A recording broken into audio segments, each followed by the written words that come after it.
Session with Dr. Farid Holakouee.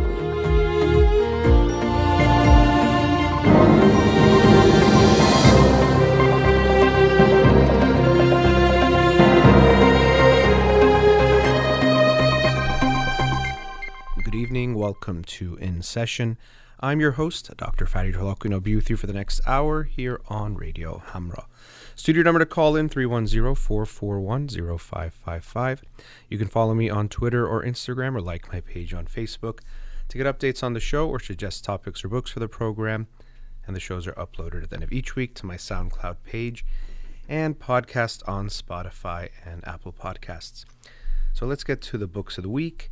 The book of the week for this week that I'll talk about on Monday's show is Know Thyself, The Science of Self-Awareness by Stephen M. Fleming. Know Thyself. This book had just come out and I caught my eye. Again, one of those judging a book by its cover and title and the bit I can know about it, but wanted to see what it's all about. Know Thyself, Stephen Fleming. The book of the week from last week that I'll talk about tonight is Hard to Break by Russell A. Poldrack. Hard to Break, Why Our Brains Make Habits Stick. And Russell A. Poldrack, he's a professor of psychology, but also does a lot of work in neuroscience. I think it was a few years ago I read his other book, or in one of his other books, The New Mind Readers. And so in this book, he's looking at habits and also dives deep into the neuroscience of what's going on in our brain when it comes to making habits, and as the subtitle suggests, why they are so hard, why do they stick, and why are they hard to break. And so when we think of habits, he talks about this early in the book, we tend to think very often of bad habits, things that we do that are not good, including things like addiction, but also how we eat and how we do some unhealthy behaviors. Sometimes we'll also think of good habits like exercising regularly, reading regularly, or whatever it is that we do regularly. But really, they're not all good or all bad. And by the way, I can hear my own voice sounds a little bit different today. I've had some pretty bad allergies this weekend and still feel a little bit congested. So even that might affect how I feel in my habits of doing the show. Let's see how that goes. But when we look at habits, if we just think of them as all good or all bad, we're missing really what is the reality, which is that habits are just a big part of how we live our lives every day. We're constantly acting using habits. We might not even be aware of them, but the way you get ready every day, most people have a routine, and that is a habit. They start doing one part of it, and the next part seems to follow after that, and they go step by step. A book I read, I forgot which one it was, but I heard the author talking about if you track individuals and see what they do, like if you had some kind of a GPS, you would see that day to day they almost take the same, even almost the same steps in their house, that it's that similar. We get so routinized and do things in habits. So it's not that habits are good or bad, it's just part of our being. And if we actually understand it, it's necessary to have habits, or we can understand why we would have habits, because it would be overwhelming to have to think about every decision, to have to think through what to do every moment.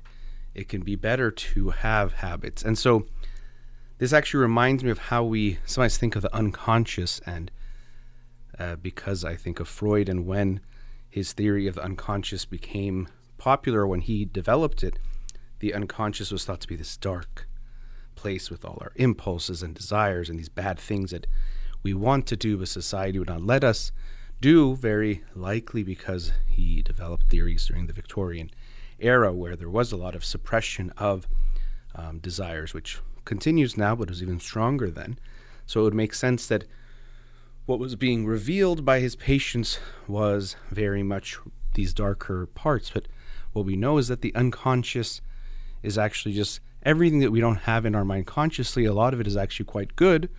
Some of it's probably neutral, but it's not that it's bad. And I think that's usually what people think. When you hear unconscious, you think these dark, deep, bad things that are inside your head. But it's not that. We have to have a unconscious, because if we only could keep what we could keep conscious, we wouldn't be able to hold as much as we can hold in our brains. So similarly, our habits are not just, we should look at them as good or bad. They're just the ways that our brain is simplifying things, or over time brains have learned to simplify things so they don't have to think things through all the way every time. And early in the book, he also discussed this distinction that has been made by some people who study habits, which is, we have to decide, when do we want to keep a habit and when do we want to lose it? So this creates something that's been described, the stability plasticity dilemma, by neuroscientist Stephen Grossberg. The stability plasticity dilemma. So it can make sense that if you always did something a certain way and it worked, but one time it didn't, well, depending on how bad it didn't work or what happened, you wouldn't want to necessarily change doing things just because one time it didn't work. While at the same time you want to be open, you want to have that plasticity, open to incorporating the new experiences into what you do. So this creates this dilemma that has to be reconciled. When do you keep doing things the same way, and when do you change? And so this relates to habits. So we can see that habits can be good to have that stability, because most of the time, especially in our evolutionary past, things did not change that much. So it can make sense to have routines. While at the same time, sometimes you want to change them because new information, things do change. At the same time, they might not change that much. There is change, and so you want to be ready to adapt to that as well. So that's some of the framework, or gives us some understanding of what we even mean when we're talking about habits. And one very important thing, and William James, who is considered like a father of American psychology, but he talked about habits and how he was very, I think, ahead of his time in a lot of things he said, but how we have habits, and a person can either have their habits work for them or work against them. So yes, we have so many habits, but I think he was specifically talking about there are things we can do that are good for our health and well-being that become habits, or we can do bad things and those become habits. So you can have a habit of going to exercise after work, or you can have a habit of going to have ice cream after work. And they both can become habits that will be hard to break, but if you consciously create the healthier ones, those will stick, and then you will keep on doing those healthy things. Now, as I mentioned, he gets into the neuroscience of habits and different aspects of it. One neurotransmitter or neuromodulator that gets a lot of publicity in general, you'll see, and he talks about how it's become this big thing, is dopamine. And so he was talking about how dopamine is something that there's books written about it, as there should be. It's a lot going on, but at times it gets a very large role is assigned to it, when oftentimes it doesn't, but it does play a role in habits and habit formation. Now, to begin with, some people think of dopamine as a pleasure chemical, because we think of drugs, and you hear that drugs are related to dopamine, and we think, well, when someone is experiencing a drug, if they take a drug, they are going to have a lot of dopamine flooding their brain. And first of all, that might not be true itself. It's hard to measure these things so precisely, but it does seem, he talks about in the book, that it's not that drugs necessarily flood your brain with so much more dopamine that naturally gets released. It might be that it keeps it there longer. So it might be that your neurons will be exposed to dopamine longer than normal, not necessarily that so much is released at any one time. But also, when it comes to habit formation, it appears that dopamine plays a critical role in making neurons fire together. So there's something, a phrase you maybe have heard before, neurons that fire together, wire together, which means that when neurons are firing at the same time or around the same time, they start to create these networks that make it easier for them to then respond, or for them to get activated. And so this is a way, like almost like a habit within the brain. It's that these neurons fire together, then they are wired together, meaning they fire together more likely later on. But as he explains, it's not always the case depending on the neurons we're talking about. Often, if dopamine is not present, even if the neurons fire together, they don't wire together. So he kind of adds a little twist to that it's neurons that fire together in the presence of dopamine, those wire together. And neurons that fire together without dopamine will not wire together. So we see that dopamine does play a critical role in habit formation. What I thought was interesting is that he said, I think, that only around 600,000 neurons in the brain are dopamine neurons, which sounds like a lot, 600,000, but when you consider the brain has something like 100 billion neurons, it's not so many. And so the dopamine does seem to play more of a role than you would think, just based on how much of it there is in the brain. And so, he gets into looking at different types of how habits form and the differentiation between a habit versus a goal-directed, or when we intentionally do something. Now, one of the things that makes habits hard to break is something called stacking, which means that often once you start one part of the habit, it sees itself all the way through, even if the goal at the end has changed or things have changed. So, for example, your nightly routine, let's say you're brushing your teeth, you probably do it the same way every time. Let's say grabbing your toothbrush, maybe putting a little water on it, then putting the toothpaste on, and you start to brush, and you have your routine.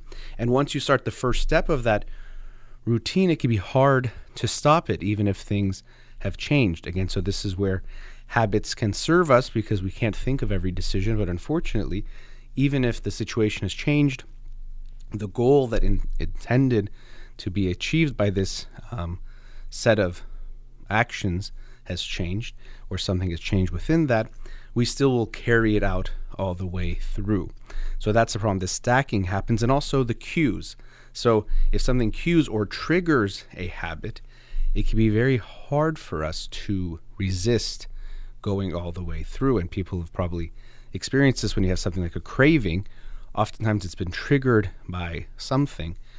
And once something in your environment triggers it with that cue, it can be very hard to break that. And so in the book, it's an interesting account going into different parts of the brain and how they're related to habit and habit formation, and how we can differentiate between a habit and goals. Also, when we talk about habits, something that comes up often is this term self-control or willpower. And often if people are not good at breaking a habit or having a hard time breaking a habit, they can tell themselves, I have no willpower, or people will say, you have no willpower or self-control. But it seems that we give too much emphasis on self-control and willpower as something that is just easy to have, and if you have it, you should be able to change things, and that it's not so simple. Now, there does seem to be some genetic component into how people discount future pleasures or future rewards compared to present rewards. So this is the classic, maybe you've heard of the marshmallow test, where they've done with kids, where a simplified version of explaining it is you show a child a marshmallow and you say, okay, I'm going to leave this marshmallow here. I'm going to go for 5 minutes, and if in that 5 minutes you don't eat this one marshmallow, I'm going to give you 2 marshmallows. So it's testing if they can delay gratification. And so there does seem to be some evidence that people might be different in their ability to make the future reward seem very good, or the opposite would be to discount the future reward. And the less you discount the future reward, the better you'll be at waiting for that bigger reward down the line.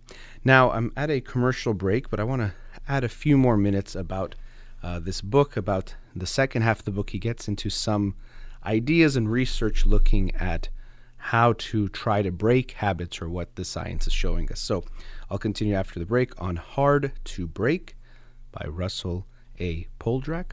We'll be right back.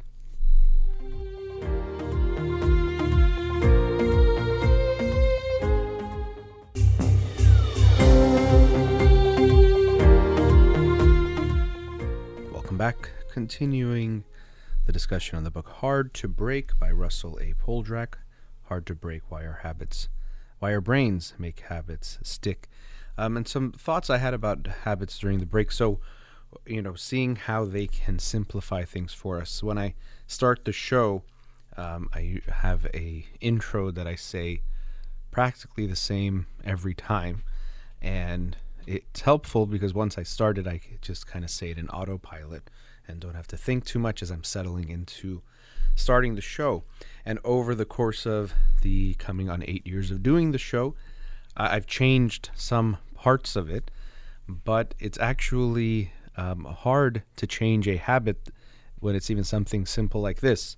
And so oftentimes when I've changed it, at times I'll say it the old way for a while, or if I'm a little bit stressed or distracted, I might go back to that old way of saying it. But it's interesting to me seeing how I can get frazzled, or something will distract me in the moment and it'll be harder for me to continue. Something kind of breaks that chain, the stacking that's happening. So an indication again that we have so many habits that we might not even be aware of how they simplify our lives, but how we might go into autopilot without realizing we're doing so. And also about habits and related to addiction, we see how important things like cues are. Things can trigger it. And this is actually why I remember, you probably remember as well, more in the 80s and 90s, maybe also the early 2000s, but when you'd see anti-drug ads, it sometimes would have drug paraphernalia in the ads, or actual drugs, or things like pipes, or things that were used for the drugs, as it talked about not using them. But they learned that these ads actually could make people who were addicts or who were recovering, who were sober, to relapse or to trigger a relapse, because seeing the drugs or seeing the things they would use to get high could make them want to use again. It would trigger, it would be that cue. So they started to do that less, to put those cues in there, those potential triggers for some individuals. And also, when it comes to drug use and the cues and this whole habit system that goes into place, so anything we put into our body, especially something that has a big effect, the body will counteract whatever that is. And that's why when you are coming down from any kind of drug, you will start to feel the opposite of that. Or if you take caffeine, which most of us do, when you start coming off of that caffeine, you'll feel the opposite effects. So you'll feel even more tired. Now, caffeine has this added part that because the caffeine is blocking the adenosine in the brain, which signals to the brain that you're tired, once those molecules are gone, there's even more adenosine, so it gets flooded by it, so it could be even exaggerating that type of effect. But nonetheless, the brain is counteracting, or the body is counteracting, whatever the drug is doing. And this is something you have to be careful about when you're withdrawing from any drug, that it can have those effects. But even when you take a small amount, that's what's going on. Now, what can happen related to this that I was bringing up now is people who overdose. Unfortunately, oftentimes, people will overdose when they use in a new location, because what can happen is they'll use the same amount they normally use, but because they're in a different place, their body will have counteracted less. So saying it the other way, where they usually use, once they get to that place and they start the process of whatever they do to use the substance, their body will already start to counteract the effect of what's going on, or will be more ready to do so. But now that when they're in a new location, that won't happen as strongly, and sadly they might overdose using the same amount of the drug that they normally use in a different location. And so there was a whole chapter in the book on addiction, and when you talk about hard to break, addiction is definitely one of those extremes when we talk about bad habits that sadly can be very, very hard to break. And we have to recognize that it's not about willpower and self-control. It's much more complicated than that. And that's something I felt in the book when he was talking about habits in general, and overall, this notion that think of it as just willpower and self-control is not really true. And actually, if we want to break habits, what you want to do is recognize, understand what's causing them, the creation of them in the brain, and then look at what you can do to counteract that.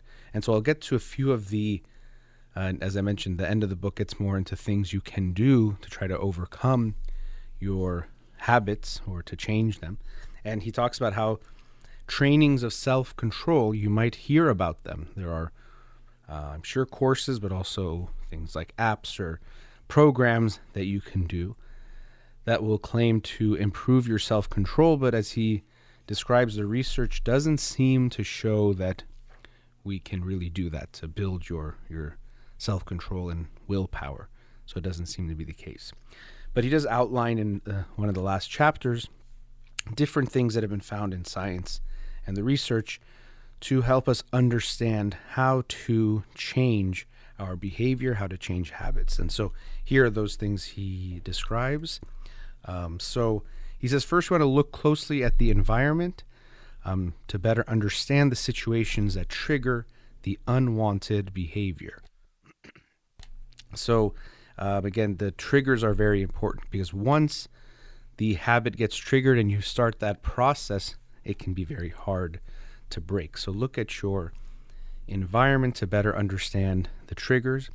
Also, you want to change the choice architecture to minimize habit triggers and promote wanted behaviors. So he talks in the book, a classic called the book called Nudge. He described how they're showing in that book how small changes in how we make decisions can affect the things that we decide.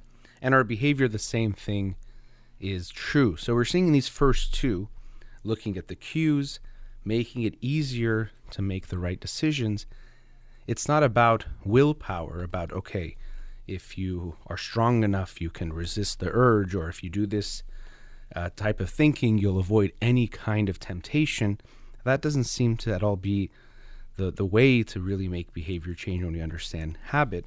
We want to look at what's going on. Because they're so hard to break, we want to put the effort in to make it easier on us not to start the process. Another thing he talks about is having a detailed plan for how you're going to make the change. So if you just say, I'm going to stop smoking, that's a good goal or a good thing to want to do. But without a plan, it can be very hard to do. So he talks about how we can come up with a detailed plan, but also if-then rules and things that we will do in a specific situation. So I think you had an example. If your friend Tina offers you a cigarette, what would you say to her? If that's someone, let's say, that offers you cigarettes. And so you have a plan that if she offers me a cigarette, I'll say, oh, no, thank you, I'm trying to stop. And so it'd really help me if you did not offer me a cigarette. So you want to have a detailed plan. He talks about research showing that that can be helpful, and also what you're going to do in certain situations. So again, it's not just saying be able to resist it or go to the party where they serve alcohol, and if you're trying to stop drinking and just control yourself or tell yourself you don't need it. You have to set yourself up for success rather than just risking that you can figure it out on your own.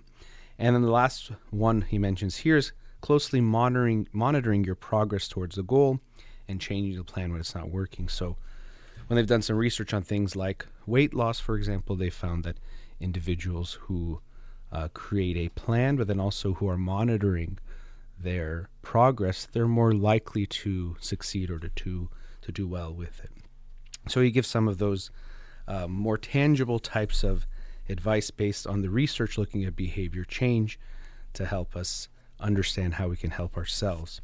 And so, a big takeaway in the book overall is this idea that habits are very hard to break. And if you look at how hardwired they become in the brain, first we just understand it makes sense for the brain to want to make some behaviors or many behaviors habits because it doesn't want to have to think everything through every single time. And so because of that, habits stick and can be very hard to break. And so because of that, we want to be mindful of what we do, because it's very hard to change a bad habit, but it's much easier to begin by forming good habits. And so we might think our behaviors, one thing here or there doesn't matter, and they don't matter that much. One individual action rarely does. But you want to consider the habits that you are creating, that if this is something I do now, and then it makes it easier for me to keep doing it, then it can become very hard to break, hard to stop. If you get addicted to cigarettes, it's very hard to smoke. Now, it doesn't mean the only possible solution is abstinence from everything. That doesn't work. But it is something to keep in mind in what you are choosing to do.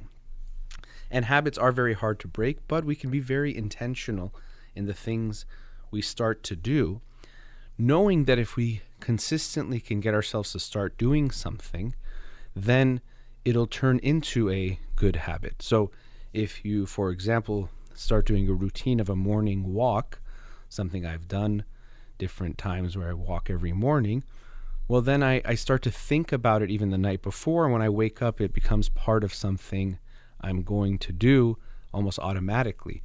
But the first few days, it can be much harder. So we have to think about the habits that we are creating and to recognize we're constantly creating habits. Going back to this stability plasticity dilemma, our brain is plastic, meaning that it's constantly changing. Your brain today is different, probably in small ways, but different from the brain you had a week ago and definitely from a year ago. I'm not saying literally a whole different brain, but there's going to be differences in how it processes things, how it's connected to different parts of itself, and all those things will have an impact. So you want to be deliberate in what you are doing, recognizing that the steps you take can either be in a good direction or a bad direction. As William James talked about, that your habits can either serve you or they can hurt you, but they will be there. There isn't this sense that I can just do anything and it's not going to really affect me long term because I'll make different decisions later on. Even I invite you to think about different times in your life when you had different habits. You might think of 20 years ago and you were in college and you were reading almost every day, let's say, or another period of life when you're doing really unhealthy things and it seems so hard to break. And if you have been in any kind of a down part in your life, it might even be harder to break. But we recognize that we get into these places that can be really good or really bad, and you will have your ups and downs in life, so it won't be that you're always going to get it right, but making sure that we're taking deliberate steps to go in the right direction, not in the wrong direction. And on top of that, I think it's helpful to enlist the help of others, because when you recognize how powerful habits are, we can see that yes, the adage and this mindset of self-control and willpower, and you should yourself be able to do anything. And yes, in most things we are on our own and we have to be able to figure it out by ourselves, but we can get help and support from others. We can recognize that if I'm left to my own devices, I might not make the best choices. The short-term feeling might feel too strong in the moment. I might not be able to overpower it. How can I enlist the help of loved ones around me to help me do something better, to do and make the right decisions? Even to me, when we think of AA and 12-step programs, the first step involves believing or giving up, your power to, or giving into the higher power. And to me, yes, this can definitely mean God for a lot of people. But the way I also see it is that when someone has an addiction, when you get to that point when you have an addiction, you essentially have completely knocked out of balance. For everyone, habits are tough, but even more, it becomes so hard for you to make the right choices, especially when it comes to your drug of choice or behavior of choice, whatever it might be that you are addicted to. And so I think the higher power isn't just necessarily God or some kind of spiritual thing. It's recognizing that I need another power to help make decisions for me because I can't trust myself to make the right decisions. Once our radars have gotten so far off, unfortunately, it can be almost impossible to fully get them right back to being accurate the way that they could have been from the beginning. So to me, that higher power is essentially saying, I'm recognizing that when it comes to this drug or this substance or this behavior, I am powerless. I am powerless to trust myself to make the right decisions. So I do need the help and support of others, from this group to a sponsor, and I have to do lots of things to try to make this change, but I'm recognizing I can't trust myself alone to make the right decisions. And I think for all of us, even if you don't have something that could be diagnosed or categorized as an addiction, we all have behavioral choices that we make that we struggle with. And they might not hugely affect your life, but they'll have impacts. And so I think helping one another can be helpful in this. It brings up these issues of having the freedom to choose what to do, being autonomous. But I think that if you're asking someone to help you in making those decisions or helping you keep you on track, you're making that initial choice, recognizing that it's the right one, and knowing that your future self might not make the right choice, so you'll have someone else to help keep you on that right path. But anyway, the book Hard to Break by Russell Poldrack gets really into the nitty-gritty of the neuroscience of understanding habits. And as many of the books on habits that I've read, it seems that willpower and self-control are not the things we should be looking at, but things like the cues and the environments, the triggers, those can be much more meaningful. All right, let's go to our last commercial break. We'll be right back.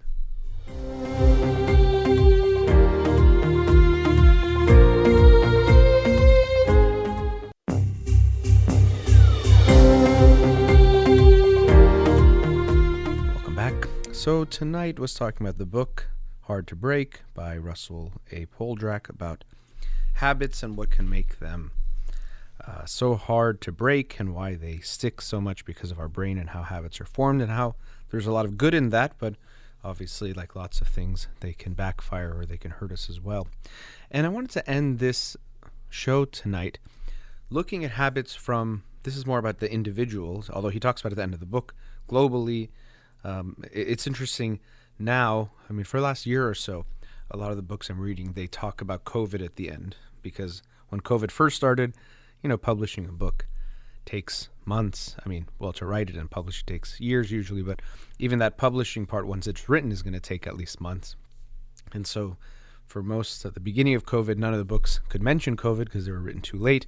But now most of the books, if I'm reading that are new, almost always the last chapter has something about COVID and how it's, related to the topic of the book. And so he talked about how there are some global or group types of habit changing that we need to do. Also, he talked about climate change as well. But the majority of the book was on individual habits. And so that's very important. But for me, I wanted to talk now in this last segment about relationship habits, because every relationship has what we can also call a culture. And within that, or big part of that, are the habits of that relationship. So what does that mean for a relationship to have a culture? Usually when we think of the word culture, we think of things like countries or ethnicities or race that might have a certain culture, Iranian culture, American culture, English culture, German culture. And so we tend to think of it in that way, thinking it has to be from a big group or nationality, something like that. But really, culture means a set of customs and ways of doing things. Values are embedded in culture, things about what's the right way of living, wrong ways of living, and customs can be part of it, things that you do on a regular basis. So every business, sometimes you'll hear about what's the culture like at this business, because every culture does have a business. And also families have a culture. And on top of that, or within that, also the relationships, each one can have a culture, but especially between romantic partners, you create a culture together that is what our relationship is like. What do we do and what we don't do? What types of activities do we do together? What kinds of things don't we do? How do we talk about things or not talk about things? And so, like habits, we have to consider that the culture, and within that the habits of the relationship, once they are formed, they are very hard to break. Once you have a set way that you do things and don't do certain things, it can be much harder to break than it is to create them. And so when you are starting a relationship, what I think it's good to keep in mind when you're dating is assume this person is going to be your long-term partner. Now, of course, this first means you're dating to create a long-term relationship. If you're not, hey, have your fun, do whatever it is you're doing. But if you're dating to create a long-term relationship, that's where you are in your life and your mindset, then go in with the assumption that this person can become my future partner. Now, this doesn't mean assume definitely you're going to be with this person.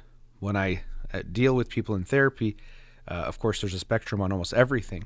There are some people that are too not excited about the first date. They're already assuming it's going to go bad, and I'm going to be disappointed again, a waste of time. I don't even know why I'm doing this, which can be a defense in a lot of ways to they don't possibly want to get close at all. Of course, they don't want to get their hopes up, but they might not want to even get close, so they'd rather ruin it before it starts.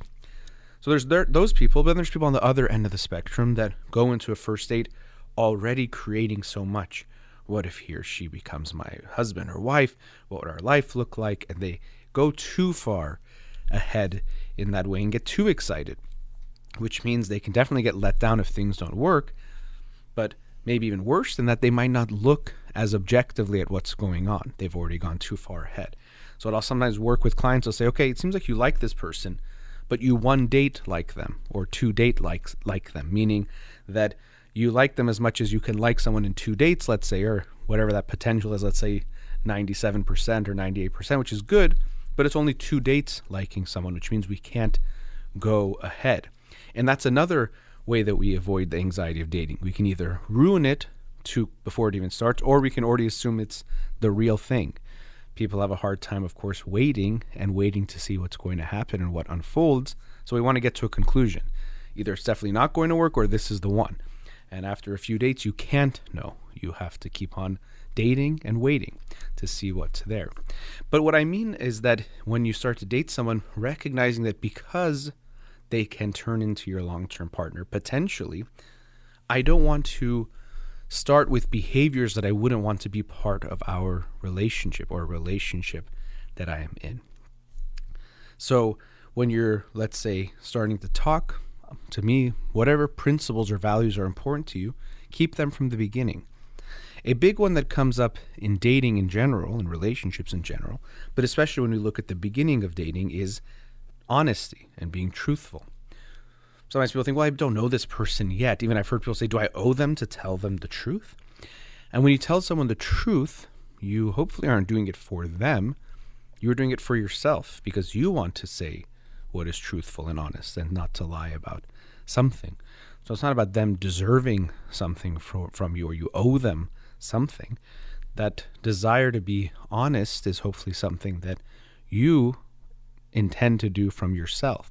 And so the reason why this can be important is, well, people say, oh, right now it's just this person I went out with once, or let's say we've had one date, I'll make something up, or if I'm going on a date with someone else, I'll say I'm with family, or I'll make up something, even though it's okay for me to date someone else. I don't want to say it to them. But unfortunately, I've experienced things where down the line, they find out about this lie that was said early in dating, and now it has a huge negative impact on the trust of the relationship, because now it's like, oh, if you lied to me about that, what else have you lied to me about? Or how do I know you're telling me the truth about other things? And so this can start to become embedded into the culture of the relationship that we don't always tell the truth, or maybe we are lying to one another about something.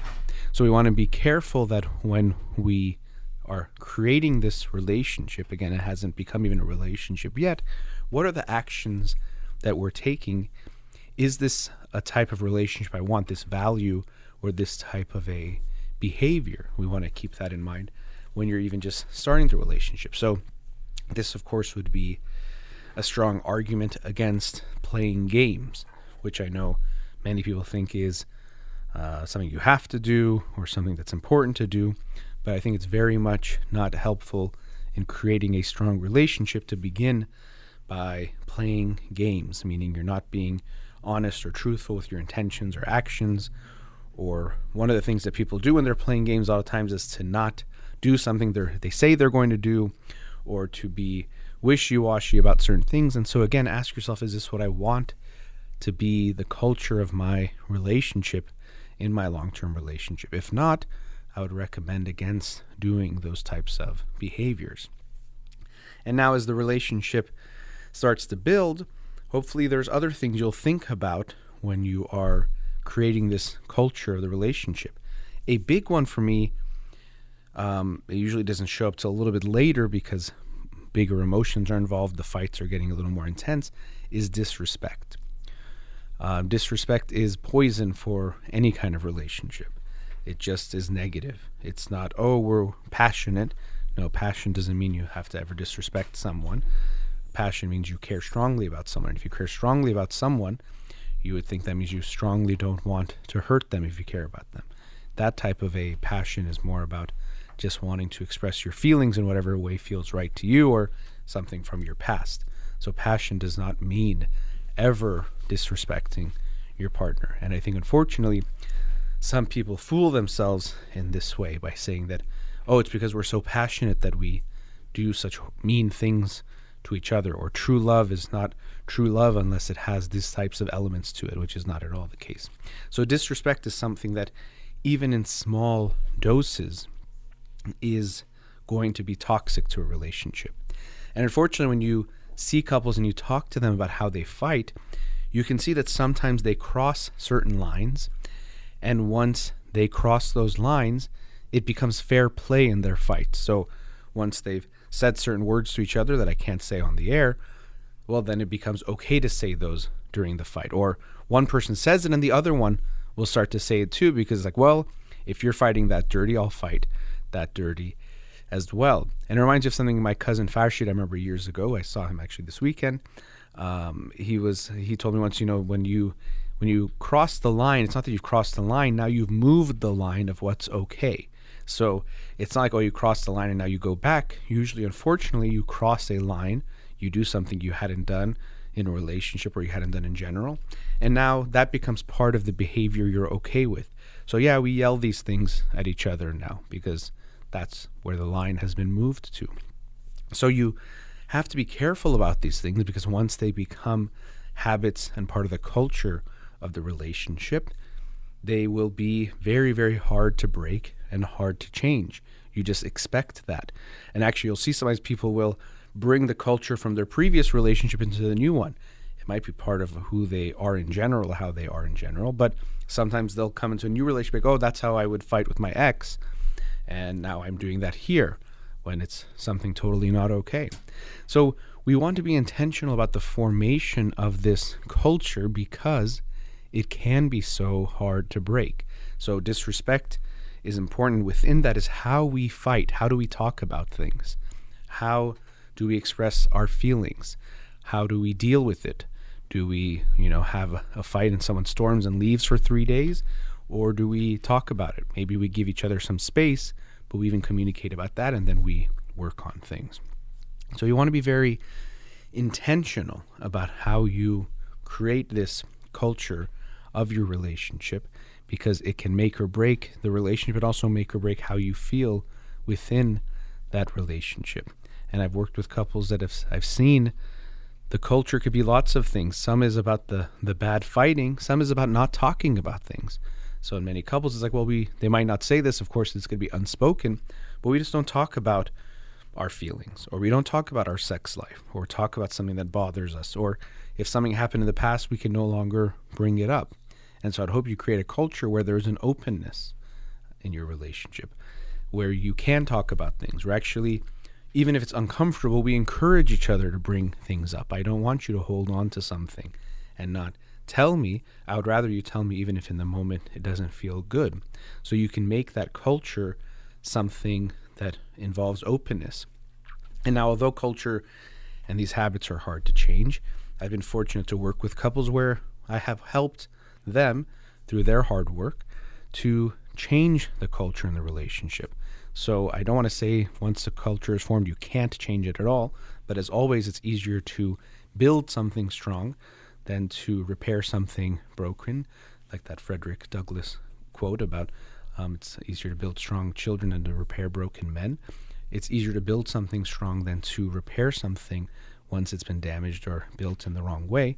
But please don't give up on yourself and your relationship if you find yourself in that situation. But know that it's going to be tough. Habits die hard, and they can come back if you're not careful, or in time they likely do, unless you consistently work at it. And so I'd highly recommend, if you're creating a relationship, to think very carefully and strongly about what kind of relationship you'd like to have, and to make sure you put those qualities and values into the relationship, and even communicate it to the other person that this is something you're intentionally doing, to make sure you create something that's healthy and strong for the duration of your relationship. All right, that brings us to the end of tonight's show. A big thank you to Razale in the studio, who's here in place of Amir, who couldn't make it tonight. You've been listening to In Session with Dr. Farid Holakouee. Have a wonderful night.